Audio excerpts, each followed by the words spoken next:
tayo ngayon. Kayo ang nagbigay ng rason kung bakit kayo nakakatanggap ng love letter. Kung hindi pa kayo kuda ng kuda sa social media, kung hindi kayo magningak-ngak, walang love letter na nagaganap ngayon. Diba? Kasi masyadong mapagmalaki, masyadong mapangangkin, kahit hindi naman sa kanila. Ano ba yan? May aso, may pusa. Diba? Nagluluko si Pico, ay okay lang yan, Ate Ima Velasco. Diba po? Yung sa atin lang, nandito tayo para magkaisa, hindi para magkainggitan ng beneficiary ng iba. Diba? Kung gusto nyo palang tumulong, bakit kailangan ninyo sulutin ang beneficiary ng Team Kalingap? Bagkus matutuwa pa ang Team Kalingap niyan kung meron kayong sariling na-scout, diba? Pag kahit sino, pwede mo i-scout, basta wag lang yung manulot kayo ng pinaghirapan ng iba. Diba? Dahil ba sinulot ninyo si Rina? Kasi si Rina, okay na. Nasaan kayo ng part 1, part 2, part 3? Kahit ina. Diba? Kahit ina, walang nagpapakita sa anak niya. Nung naging okay na, more than 2 years na si Rina sa Team Kalingap, ayan na, nagsusumiksik na sa utak ng ina na pagkakapirahan niya ang kanyang anak. Legit yan. Real talk yan para sa iyo, Melanie. Kaya wag mo akong sabihan na hindi totoo na ikaw ay hindi kamukhang pera. Dahil nakatatak yan dito sa amin na kung anong meron ka ngayon.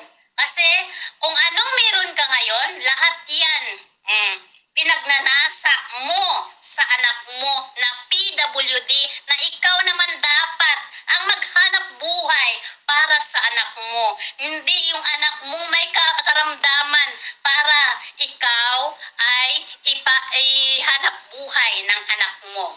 Tama yan kasi ako, nasasaktan din ako, baling tagahanga. Yes, kahit sino masasaktan sa ginagawa nila sa bata. Mararamdaman naman natin kung totoo ba talaga ang layunin nila sa bata o may panggagamit na nagaganap sa bata. Dahil una sa lahat, under of my observation, gamitan ang nagaganap dito. Sulutan ang nagaganap dito. Marami silang gustong ipagawa sa bata pero hindi nila magagawa yon dahil maraming mata na nakabantay kung ano ang ginagawa nila sa vlog sa bata. Diba po? Totoo naman lahat ng mga sinasabi natin. Hindi naman tayo dito nang babash o nang bubuli. Real talk lang yan para sa iyo, Melanie. Dahil totoo lahat ang mga sinasabi namin. Bakit hinintay mo pa na may mga wakwak na dumating sa buhay mo? Bakit hinintay mo pa na gawin ng 2 taon ang anak mo sa Team Kalingap para kunin mo? Hindi katwiran na ikaw ay buntis noon. Hindi katwiran na ikaw ay bagong panganak noon. Diba? Dahil kung gusto mo, maraming paraan. Dahil kung ayaw mo, maraming dahilan. Diba? Naiintindihan po. Ang sa atin lang kasi dito, walang pambabash, bakit? Walang pambubuli. Diba? Kasi nandito tayo para sumuporta.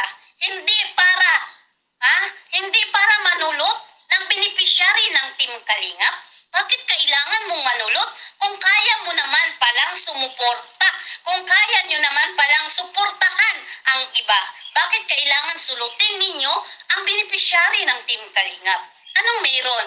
Dahil ang inggit na pinapairal ninyo, inggit sa views, inggit sa kita, at inggit sa mga sponsor sa Team Kalingap.